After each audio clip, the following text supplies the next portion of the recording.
Computer. Good afternoon and welcome to Roy Talks. I'm Lynette Santoro-All, the Executive Director here at Roy G. Biv Gallery. And I want to begin the conversation just by thanking the sponsors who help make the gallery, Roy G. Biv Gallery, possible, and also conversations like this. Ohio Arts Council, Greater Columbus Arts Council, Columbus Foundation, and the Encova Foundation. Their support means the world to us and enables us to do the kind of programming that we do to nurture the next generation of artists. With me today are two of the artists whose work is in our gallery, John Duff and Jovanni Luna. So welcome. We are doing this via Zoom for obviously pandemic and travel arrangements and all of that. So it's nice to see you both, having just seen you last week for the opening, but it is nice to reconnect with you. Look for some things that we're going to be doing with the artists coming up, like Instagram takeovers and additions to our blog that you'll find on our website, roygbivgallery.org. And of course, we're recording this conversation and we'll post it on our YouTube channel just as soon as it's ready. Not a lot of editing goes into it before we post it, but we do have maybe a day or two after this before we put it online. So without further ado, let's get started. So this exhibition is called Discombobulated, and maybe we'll start with you, John, and tell us a little bit about yourself and the work that you have in the exhibition. I'm sitting in the gallery with the work position behind me, try and keep my head out of things so that the audience can see what we're talking about when we do. So go ahead and get us started. Sure. My name is John Duff. I'm currently living in Brooklyn, New York, but I'm originally from Oconomowoc, Wisconsin, which is right outside of Milwaukee. And my work in this exhibition is a lot of paintings on canvas that I made during the pandemic. Some of them I actually made while I had COVID and I was locked in my basement in quarantine. So yeah, I would definitely say that the work in this show is it's a direct response, I think, to the conditions of the past year. Yeah. Anything else I should say about that? Oh, that's good. That gives me some jumping off points later for our conversation. Jovanni, if you maybe just introduce yourself also and talk a little bit about your work that's in the gallery. Yeah, of course. I'm Jovanni, also based in Brooklyn, but I'm born and raised in Washington State, small little town right in the middle of the state. Just similar to John, all my work for this show was also created during the pandemic, starting right from the beginning. Just taking the opportunity of I was working in hospitality, and once the pandemic hit, that got shut down. So from having, working full-time 2 jobs, I went to having no jobs, but being able to be a full-time artist. So that kind of was the little silver lining of the whole thing of having just more time to make work. But the sculptures themselves that are in this show are titled Rhythmic Gatherings, which is just kind of my experience of navigating through the pandemic as, things got shut down and then people were allowed to come back out into the real world, and how people were interacting with each other, and just kind of having that security that once we had kind of fall apart, and then just kind of have to adapt from then on. Yeah, I'm struck by the fact that both of your works obviously created during the pandemic, as many artists that we're going to be exhibiting next year probably did. How did your time in quarantine and during the pandemic affect the amount of work that you were able to do, and also access to the materials that you use to create the work that you do? I can start that off. So yeah, I definitely had a lot more time to work in the studio. I was working remotely from my full-time job, and without the need of a commute, I was able to add a good couple of hours to my daily studio time. And I was really able to develop my work much more than I had in the past, really able to add a lot more detail, a lot more going on, which was really fantastic for me. I don't actually like my background is predominantly in sculpture. So I always sort of had a little bit of insecurity when it comes to painting and in tech for technical reasons. And having all this time on my hands has really allowed me to grow as an artist and really just spend a lot of loving time with my work. That's great. Jovanni, your same question to you, which you sort of alluded to already about having more time to create.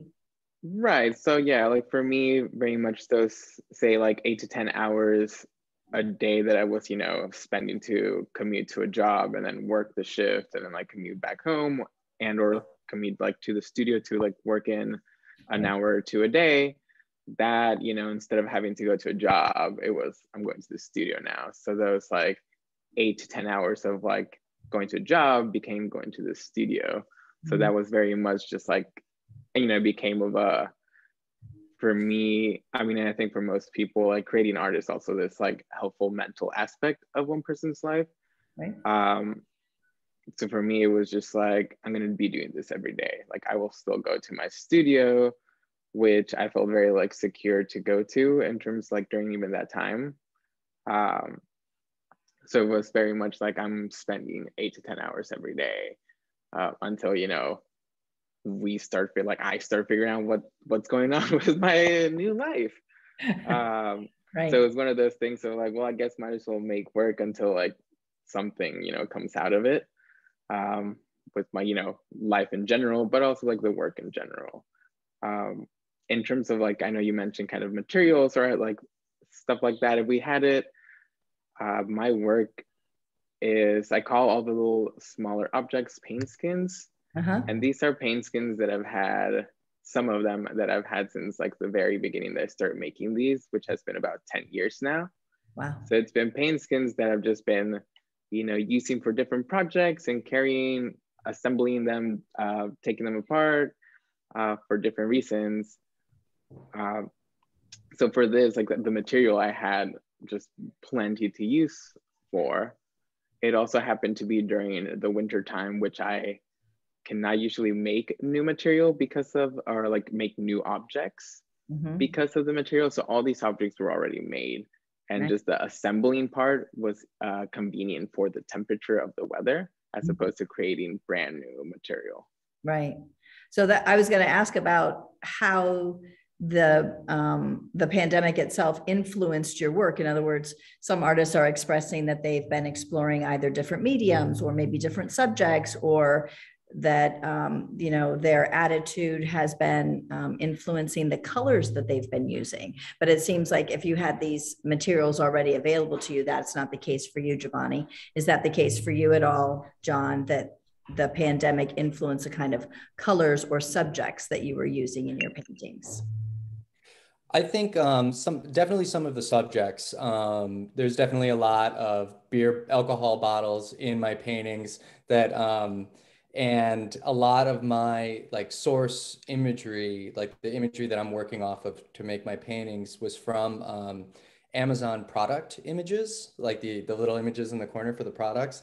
My work already was referencing the very interesting time that we live in, and I really feel like we live in like a real like a science fiction kind of experience at the moment.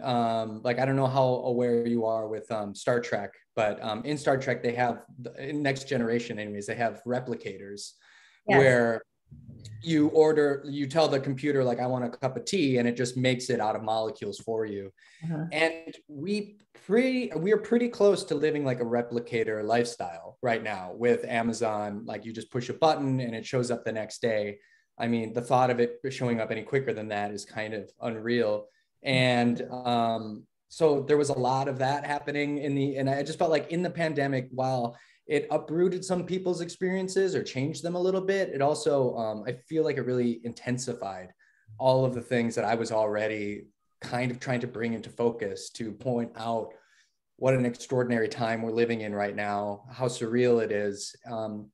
My work already was dealing with disorder and abundance, which I think are like two key ideas that I think kind of explain our current condition, at least as Americans, is both disorder and abundance. And I felt like, for me personally, the pandemic really brought all that to the fore. That entire experience made it it made it even more, I don't know, surreal also, because of all the I don't know how all the uncertainty that was happening at the time. Sure. In terms of materials, I've only had trouble getting one material, and that was varnish. So some of the paintings in the show are not varnished. Some of them are, which it doesn't really affect the experience of the painting, but it was pretty frustrating how it trickled down. There was like a shortage on resin. So that meant, like, industrial resins, there was a shortage of, so then Golden couldn't make its varnish. So yeah, I just stopped varnishing my paintings because of it. That's interesting, because in our last exhibition, Michael Lynn works in fiber, and primarily with yarn when she's tufting her works. And because of the pandemic and so many people being at home and now entering the world of craft, the typical materials that were available to her were not, because a whole new group of people were taking advantage of time in order to access those materials. So who knows who was using varnish at an unreasonable rate during the pandemic, but somebody, which affected you. So yeah, that is very interesting.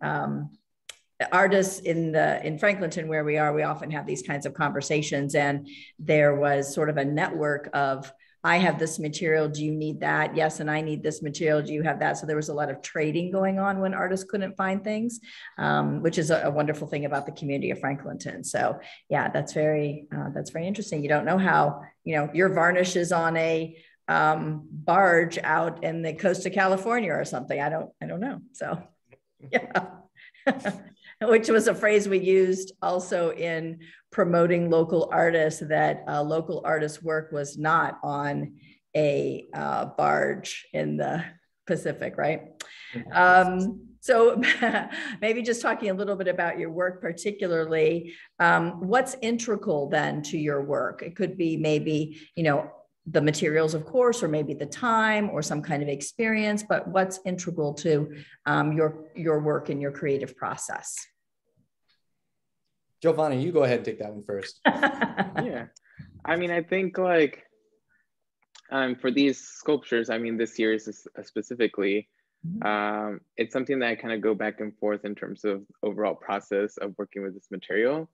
And that is, I play around with experimentation and just like pushing the boundaries of the material itself. Like, what can I create with the material, which for those that haven't seen the show or aren't familiar with my work, I recycle latex house paint. So it's all house paint material, which compared to like fine art acrylic paint is just a little bit thinner. So in terms, when it comes to layering, it takes longer to create volume from it. And then in terms of the colors, there's always like the limitation, since it's all either donated or bought from like reuse stores. So in terms of that, color is limited. So there's always that idea of like pushing the boundaries and experimentation. For these sculptures, the experimentation was to create something larger than I typically make, since my sculptures are 1 to 2 inches. So what these bigger ones are assembled, that's my typical size, is the 1 to 2 inches. So making anything even remotely like bigger than 4 inches has been like a little bit trickier at times. So for this, it was very much like, how can I assemble something without an internal structure, as I am very stubborn and want to kind of keep armature, like the purity of just house paint. Right. Like, how do I create larger sculptures with no internal structure, with no other material aside from just paint? Right. So it was just this idea of just like started by assembling pieces. And that happened to coincide with the pandemic in terms of moving around, kind of being aware that you will lose control at times. So as I assemble these pieces, they would constantly fall apart from gravity and the weight. And it was just this whole balance act throughout the whole process of I could go into the studio one day, build about 4 inches of height, have it kind of settle and go home, come back the next day, and those 4 inches are now on the ground because they slid off from the previous structure. And it was just kind of like rebuild again. And this was this constant, you know, build, sometimes see it fall apart, knowing that I didn't have that control. Right. And being okay with it, but then just finding new solutions or figuring out that it's just a matter of like trying again. What was the question again? What was integral to my work or something like that? Okay. Yeah, I think mine's a lot less practical than Jovanni's. I think mine's like I think it's attitude and energy.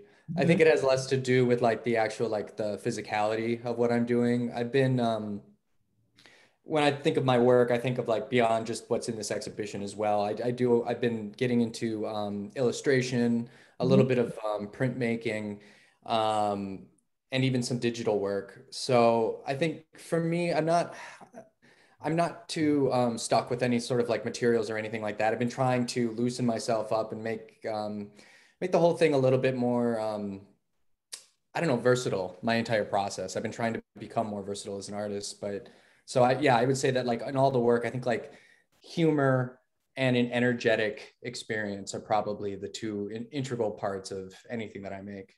Yeah. I think the jurors definitely responded as for our viewers, this is a juried space, Roy G. Biv. So artists apply to be here. We convene a jury to review those submissions and then slate our exhibitions annually. We have a team that gets together and curates the shows and puts the work together. In your particular case for 2021, we had some jurors who were involved in that process. And I think they really were responding to the layers of each of your works, which is sort of interesting. I mean, they're vastly different in their expression and in some cases in their palette, but the fact that each of them have these layers of paint or images or forms, I think is something that absolutely the jurors responded to. So thinking about those things and layers of and putting things together, how do you know when a work is done?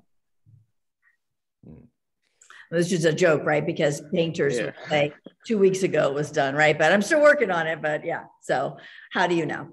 I think the thing that I like about painting, like I said before, my background is in sculpture. And one of the things that I liked about painting was how much there is that's the unexpected factor in it. Where for me, in addition to my background in sculpture, I have a background in carpentry, right? And so when I was entering into a sculpture, I knew the material, I knew the way that the materials worked. I knew like how they were going to function with gravity and one another. And I kind of had this pretty strong idea of when the piece was going to be done. Like, and I sort of just felt like I was executing an idea and it was complete. And it was always a little disappointing because there wasn't this aha moment. There wasn't like this unexpected, there wasn't too much room for unexpected experience. Whereas with painting, like I said, I've taken a couple classes in painting, but for the most part, I've just kind of figured it out as I went along. And each painting is like a new challenge and a new experience that I started with very little idea of what it's going to look like in the end. And when it's finished, it is just kind of like it's hard to explain, but there's this moment where there are no additional problems to fix. There's no, like, for example, so I do work in layers in the paintings that are in the show, for example. You're building paintings. Yeah. Yeah. And every form, every mark that I make, everything that I add to the painting creates I call them problems, but it creates a new condition that needs to sort of, for me to be internally resolved in the way that I'm looking at the piece. Yeah. So every time I add something, I might need to add 3 more things at that point. But there is a point where I just realized like, no, it's complete. Nothing more needs to be added. And I mean, often that results in a very busy, chaotic painting, but it's an interesting feeling. It's hard to explain. it does feel a little supernatural in a way. Yeah. Do you ever have, I'm not sure, because we offer critiques here at Roy once a month, and artists come in, of course, as you know how critiques work, and share their work and get feedback on it. Do you have anybody that you rely on, you know, their eye or their opinions in order to help you with your work? Yeah, my new fiance. Yes. She New my fiance. my studio is in my basement of my apartment. So like and you know, she has to move through that often, and I usually get her opinion on things. But other than that, I mean, yeah, I have friends that come over for studio visits, but for me, I'm very much the type that only wants to bring people in or to see the finished product. I don't do many like in process critiques, mostly because I don't know, a lot of times an in process critique, at least for my process, can be really prescriptive. It can end up in very prescriptive critique. And like I said, for me, it's really important that my paintings turn out into like an unexpected surprise in the end, that I don't, because if I'm bored with my process, it's just like, it just doesn't seem worth doing it. If I'm going to be bored, I need to make sure that I'm feeling energetic and having fun. Yep, that's good. That's true of so many things. Jovanni, to you. I think we're going to start back with, when do you know something is done? When do you know your sculpture's done? Right. When it doesn't collapse. It's not. Yes, I mean, I think this is depending on the series. There's certain series that I've done with this material where from the very beginning, I kind of have an idea of what I want the end result to be like. In those instances, it's a little bit more straightforward. And even if they're not like fully fleshed out plan right from the beginning, just like the idea behind the whole thing is enough for me to kind of know, like, once I get there, it's like, this is what it is. Like, this is the finished work. Unfortunately, with those situations, sometimes that idea, you know, it sounds great, but at the end, you know, I finished the product and I'm like, well, I mean, it's done. But at the end of it, it's like, it's not really as great as it was in my mind. For these sculptures, or for, you know, the other type of work that I do within the material, the other series, they're a little bit more instinctual. I don't ever really consider them to be fully done. If anything, I consider them to be just on a break. I really very much like, I see my work, especially everything like the sculptures, as having almost like humanistic characteristics, and having this idea of just like they're constantly evolving, they're constantly shifting. So with that being said, it's just like all these, especially like for this show, all these works, I really consider them being like on a break. They are what they are right now. Right. Are they done? I would say they would never be done. One of the reasons being the material, because of the way I work with the material, it takes so long for it to fully dry and cure, for the paint to fully dry and cure. So there's a constant shift that happens, even possibly like a couple years after it's made. So some of these, if I were to leave them untouched, they can still shift a little bit just by gravity by the end of next year. Right. So even something like that, it's like, is this piece done? Well, it's going to probably look a little bit different, maybe not drastically, but a little bit different by next year. The other part is I like to reuse pieces. So kind of another example with this work is, this was an assemblage of paint skins that I've had for 10 years. Little pieces that I've used for other projects. And, you know, I can go with that idea of like, yeah, they were done 10 years ago. But if they were done, they probably would not be in this show right now. Right. So it's one of those things where they were done then, but I still just think of them as taking a break. They were done for that piece. But they're gonna keep evolving and shifting.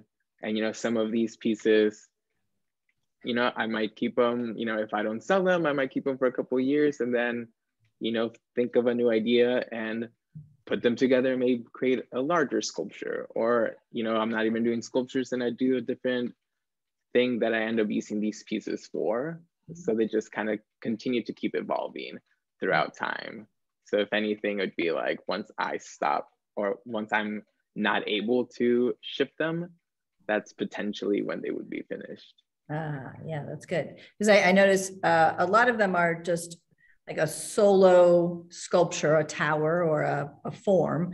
A couple of them have dual forms that occupy the same space or have a relationship to each other. And then the choices you're making on carving some of the outside layer away to reveal the inside colors of those rolled paint skins.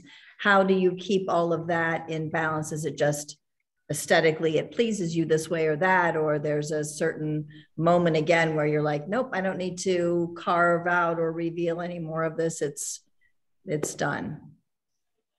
Yeah, it becomes more like at the moment as I am carving away. Obviously when it's, you know, when the structure of it, the form of it is how I believe like finished for what I want to do, and then I get into the carving and cutting aspect. The first, I would say probably a couple hours is me just kind of going right at it. Like there is no really too much planning on like, what do I want to cut? So I'm just like kind of cutting and carving into it. Because part of it is I don't really remember what the colors are that are going to be revealed. So it's hard to me being like, well, once I cut into here, this is going to be blue. So then I won't cut the red part off. It's like, I don't know what colors are behind it. So it's just very much also added to the instinctual part of like, I'm just going into it, surprising myself as well as I'm cutting. And then sometimes, you know, once I get further into the carving, that's when I kind of go into, you know, a little bit more like curatorial of like, this part maybe needs a little bit more color since they are all covered in one like monochromatic color. Right. So there's sections where I'm like, okay, this needs a little bit of a carving to show the layers. This part doesn't. Try to kind of create, if anything, kind of like that negative space. I treat like the white or the gray or the tan as the negative space within, you know, like if it were a painting, and just kind of treating and kind of creating that balance. But also kind of at times wanting to show my obsession towards the material and just going in and just literally taking 1 square inch of that big sculpture and just making like 10, 15 cuts into this one square inch. Yeah. Interesting. And then maybe you can speak a little bit about behind me, there's a chair as part of the exhibition, which visitors to the gallery are invited to engage with and sit in, so, or move it around. And what role does the chair play in the sculptures or in the relationship that the viewer might have with your sculptures?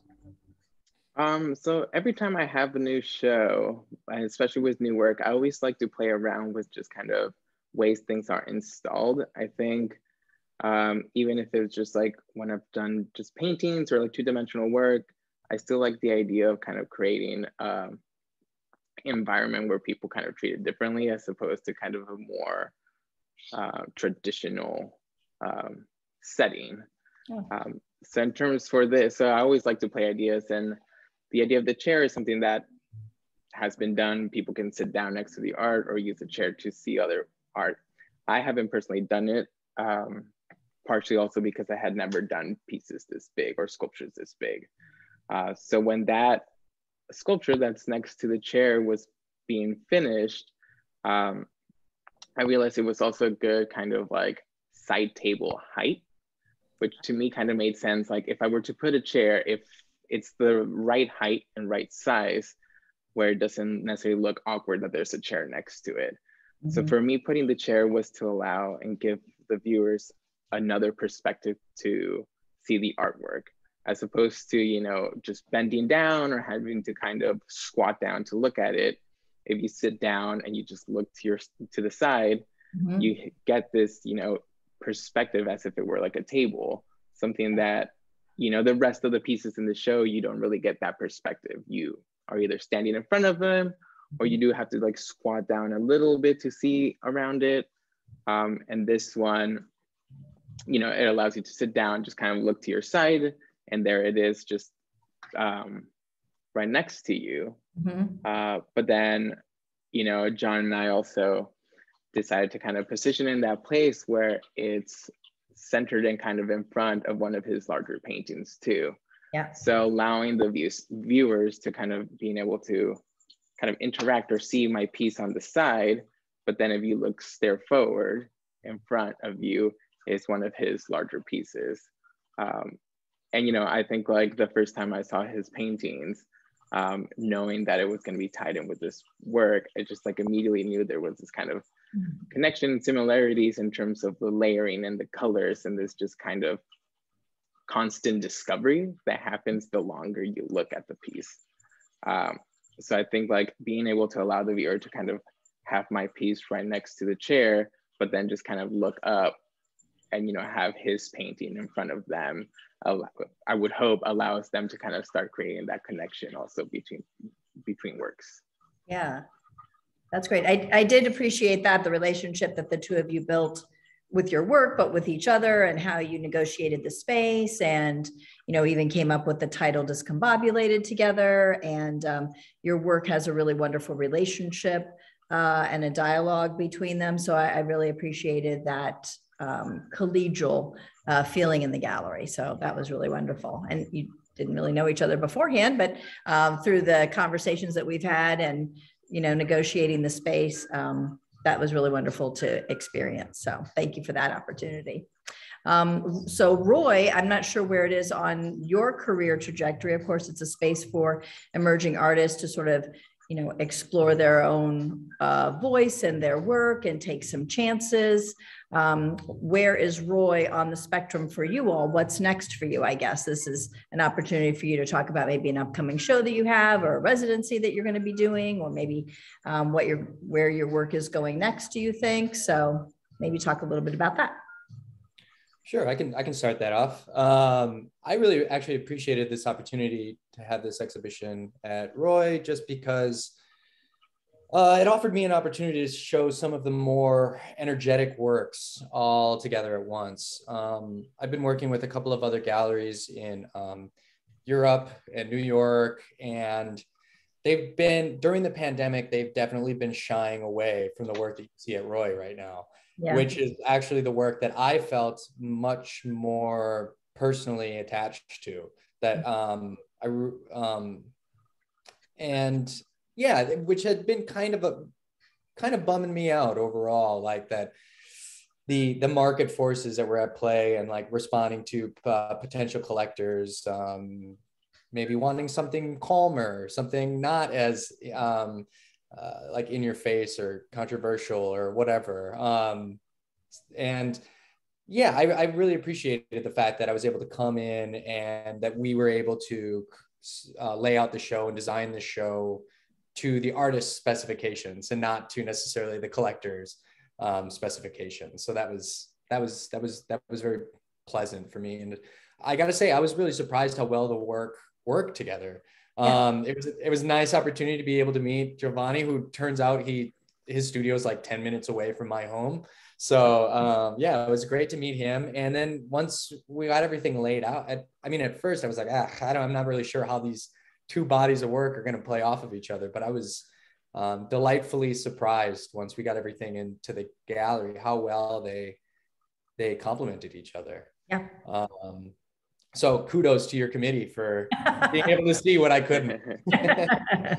I will mention that to AJ and April. They will be very excited to hear that. And that's been very rewarding for them as well, to come to the space and see how, because they're looking at work that was presented to them, right? JPEGs. So on a computer screen, around a table in an afternoon, to put shows together. So they've been really enjoying coming into the gallery and seeing how their good work has, resolved itself in the space. So I will definitely pass that along. Other than that, there's a couple of group exhibitions on the horizon, but I've also, I've been stepping away from painting just momentarily, just to develop a body of work of illustration. pen and ink and marker. And then also I'm working on a comic-like book at the moment. So the world of comics and illustration is something that I'm interested in entering into soon. So yeah, been kind of mixing it up a little bit lately. That's good. Well, we have your motivational posters in the gallery as well. So yeah. Those are inspiring. I like having them at my desk so that I can be inspired by them every day. Good. Jovanni, what's next for you? So momentarily just taking a little like breather, step back. Was it this year? I mean, honestly, I don't even know if it was this year or last year, combination of both. Yeah. I've created like 3 fully distinct series, all related to paint skin, but it's just 3 different ones that really have taken a lot of like energy out of me in terms of just like conceptually. Some have been a little bit more fun and relaxing, but even then it's still like was once again a full unique series. Unlike these sculptures, and unlike had created some kind of, or I had created sculptural paintings at the beginning. So just having like 3 fully distinct series has taken out like a bit from my energy. So it's been one of those things where I'm like taking a little breather just for like the rest of probably this year, which is really only a couple months or a month. But it's one of those things that I'm already like, it's only been like what a week since the show, and I'm already feeling antsy of like I need to start making again. So I'm not sure if I will go through the rest of the year without making too much. Yeah. But I like to go back and forth in terms of like the style or type of work that I do. It's still very much using paint skins, but I always like to make something that's a little more humorous, a little more relaxing, and just further experimenting the material and just kind of pushing my ideas with a little bit less like conceptual maybe background to it. So I think right now, after this series, that's another step of like, okay, I'm gonna create something maybe a little bit more humorous. I like to go back and forth. And right now, like the current idea I have is one that I did a few years back called double self-portraits, where I photograph myself and or other people, and then I will create tiny little paint skins mimicking like the clothing that either I am wearing or the other people are wearing. So these are just very much portraiture works on a smaller scale. But it's still very much like process oriented, which is very much everything that I enjoy about making all this work. So it's one of those that's a little bit more, I would say, community involved, and like, you know, just interacting with people as I make the work. And it's something that it can be a little bit like humorous because it's not necessarily like a fashion shoot. It's, you know, you're draping yourself like with a blanket and a jacket and a beanie, and you can only see your eye type of thing. So it's very much a playful style of work that I've done before, and I'm thinking of kind of bringing it back for like a second round. Interesting. I was actually an artist who lives upstairs came into the gallery, and we were having a discussion, and he was sharing with me something called Detroit Agate, which is in Detroit, in the auto industry. Of course, buildings were dedicated to painting automobiles. And I'm not sure how this has transpired and artists have had access to this material, but they've been digging up layers of paint. So of course it's layers and layers and layers of paint that they are like pulling out in chunks and then recycling into jewelry. So using and polishing these chunks of layers of paint history in Detroit and then repurposing them in other ways. So very interesting. As I don't often think of paint as being such a versatile material, but it really is, depending on your perspective and how you can use it. So I'm not a maker myself, so I'm in awe of how you all look at materials and see things in it that I don't see. So that's really interesting to me. So what kinds of things do you do that are not part of your making, but rather influence your making process? Like maybe, are there books that you're reading right now or something that you're listening to right now that's having an impact on the work that you're creating?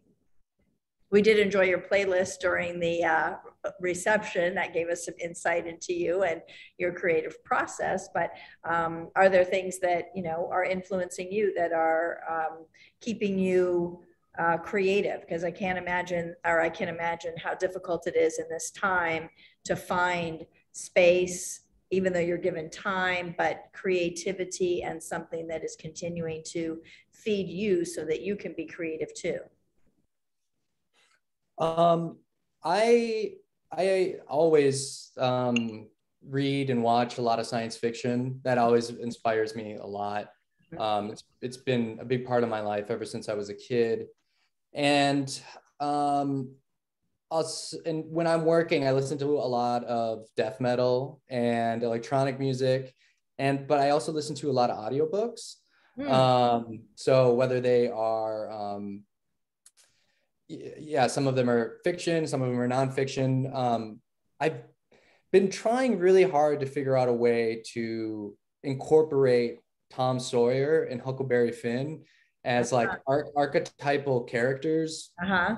And so I've been listening to like some of Mark Twain's work lately. Yeah. But it's frustrating. I haven't figured it out yet, but I'm working on it. I think they're beyond convincing someone else to paint your paintings, you mean? Yeah, exactly. Yeah. Yeah. Oh, that's interesting. Okay. All right. How about you, Jovanni? What are you doing to, you know, keep yourself nurtured and creative and finding that space?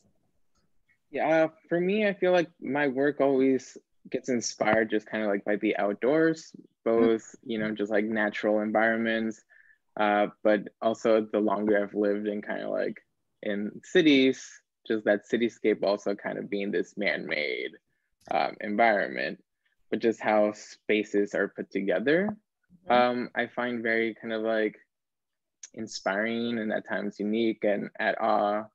I mean, like one of my like the weirdest, it's like I love bridges and overpasses, but just like the idea of them, every time I like see a bridge or like even drive over an overpass, or you know, you see that collection of like 5 overpasses on like layering on top of each other. It's just kind of like it's a weird feeling, but this awe of this just like huge concrete slab that was man-made for these and like tiny little vehicles to go over them, which then are carrying tinier like beings. But these things are just so enormous, and it's just kind of one of those things of, but still related to like space and how space is being used and created and put together. And I mean, like that's always been something that's just been very like inspiring. And I always just like, even if I'm just like walking to work or walking to, you know, the bar, it just kind of being aware of my surroundings and just like picking all the little spaces, once again, seeing how people walk or maneuver around other people. And yeah, and like reading, I enjoy reading kind of more like the theoretical books about like space or architecture, and space as in like person space, not outer space. But like right now I'm reading a book called Anthropology and Architecture, and it's just kind of like relating how like the study of anthropology can also dictate and influence how architecture can be created. You know, taking cultures and history as opposed to, you know, we sometimes forget and we just think of like, it's just this building to go in and work, or this building to go in and eat.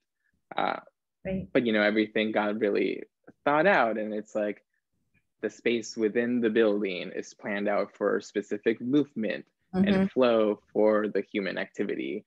And then the building itself is positioned in terms of the surrounding spaces and landscape, once again, to create some sort of flow and interaction between, you know, nature and human and technology. And just kind of that whole interaction is something that always just inspires me. And it's just something that I'm always very curious about, to just kind of constantly be like in the lookout for. Yeah, interesting. I mean, also thematically tied to both of your works, solving problems, you know, integrating work with the landscape, taking advantage of materials, those kinds of things. So interesting. Like some insight into both of you. I appreciate the conversation.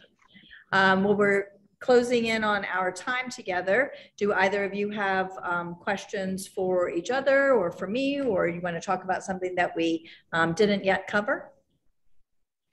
Yeah, I had a question for Jovanni. Since you practically live just 10 minutes away, when are we going to hang out in New York again, sometime after Thanksgiving? Yeah, I'll be here all throughout the whole holidays. Trying not to make any work and just relaxing and bar hopping. Cool. That sounds perfect. Oh, and Roy loves being a part of connecting artists, so that's awesome too. We're going to take full credit for that. Yeah. When you go out, try and order an Ohio beer if you can in homage. I'm not sure how far Land Grant reaches, but that's a beer here in Franklinton, so we highly recommend that you order that. Great. Well, I so appreciate the conversation with both of you. Thank you so much for your time today. Again, we recorded this, so we'll go ahead and, hey, Eric, how are you? We'll go ahead. Hey, Jovanni. Hey, just want to jump in at the end. Yes. I was out of town last weekend, but I'm looking forward to seeing the show tomorrow. I'm going to stop by the gallery. So looking forward to it. And Jovanni, give me a shot when you're in town to take down, because I'd love to grab a coffee or a beer. Yeah. I will definitely let you know when I'm back. Awesome. We'll definitely be going back there to pick up stuff. So yeah, I would love to catch up again. Cool. That's great. Well, the show runs through December 4th. So that'll be about the time that you all will come back to visit us and have some time in the space. As I said, we have some things coming up in the gallery with Small Business Saturday. Next week on the 27th, we'll be open until 7 o'clock. So gives people extra time to come into the gallery.